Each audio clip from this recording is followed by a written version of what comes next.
Halo Bunda semua, nah berjumpa kembali ya di channel Bidanku Official. Nah untuk hari ini tema saya itu yaitu mengenai persalinan. Nah jadi hari ini saya ngebahas mengenai bagaimana persiapan menjelang persalinan.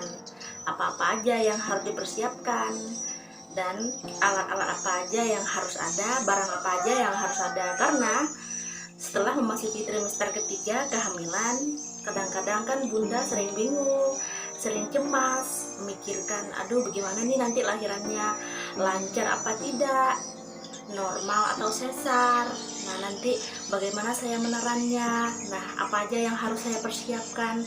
Kadang-kadang kalau udah trimester ketiga atau umur kehamilan 38 minggu ke atas, atau memasuki umur ke 9 bulan atau ke 8 bulan, kita sering merasa cemas dan bingung.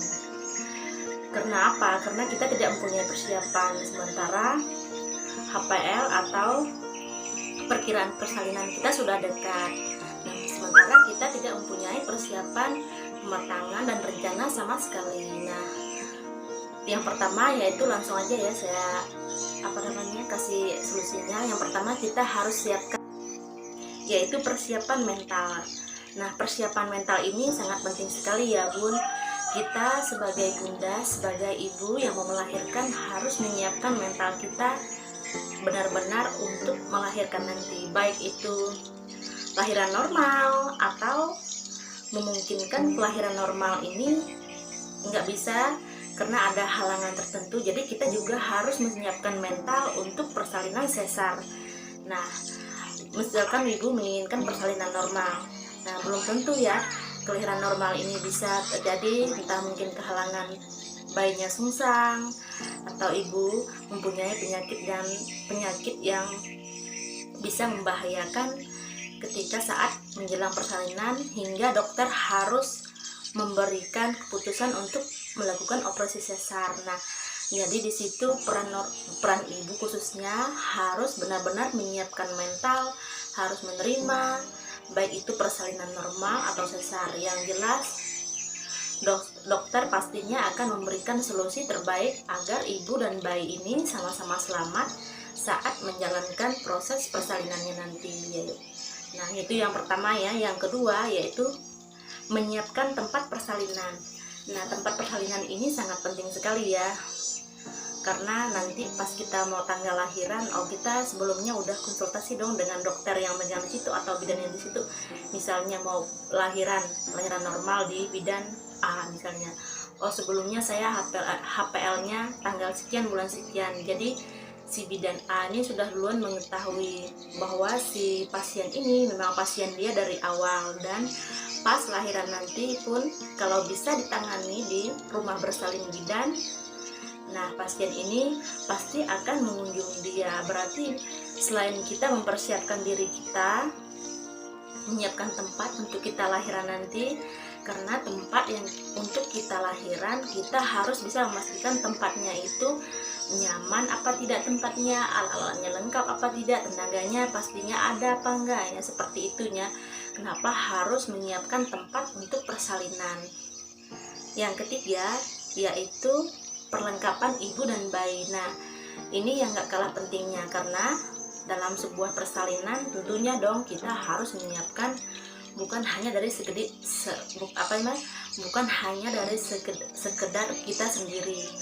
Kita juga harus menyiapkan dari bayi kita. Nah, bayi kita setelah dilahirkan nanti apa-apa aja yang dia pakai, entah pakaiannya, entah alat-alat mandi dan lain sebagainya. Nah, ini dia sangat penting ya. Nah, untuk menyiapkan persiapan ini, kalau bisa 4 minggu sebelum tanggal HPL atau sebelum persalinan, ibu sudah menyiapkan hal-hal ini. Atau mungkin lebih baik dihitung mundur ya, lebih dari 4 minggu lagi harus disiapkan lagi. Itu udah lebih baik, karena kita harus mempunyai perencanaan. Karena kadang-kadang HPL atau perkiraan persalinan juga tidak tentu pasti tanggalnya segitu. Kadang-kadang bisa maju 2 minggu, kadang-kadang juga bisa mundur 2 minggu. Makanya sebagai ibu, sebagai orang tua harus sangat mempersiapkan persiapan menjelang persalinan. Itu yang ketiga ya. Yang keempat yaitu memahami persalinan dan dukungan dari keluarga.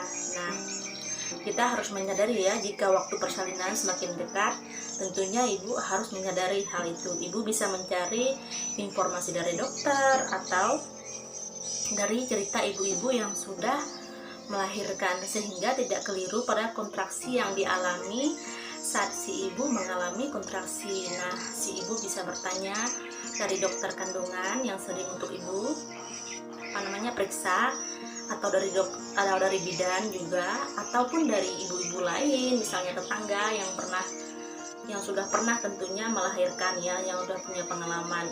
Nah, bagaimana itu kalau kontraksi palsu itu seperti apa, atau kontraksi mau bersalin itu seperti apa? Itu penting sekali ya, sekalipun ibu-ibu belum pernah melahirkan sama sekali, jadi setidaknya ibu-ibu sudah pernah baca teorinya seperti apa gitu ya Bunda ya. Jangan hanya kita tuh mau bersalin aja, nggak tahu sama sekali gitu ya tentang gimana ini kontraksinya, sakit apa enggak, ini apa enggak gitu ya.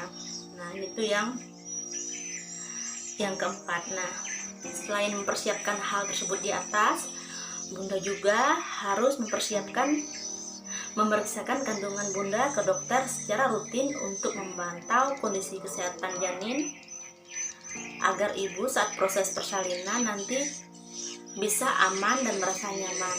Dan yang paling terpenting, siapkan juga nama bayi untuk anak ibu setelah persalinan nanti.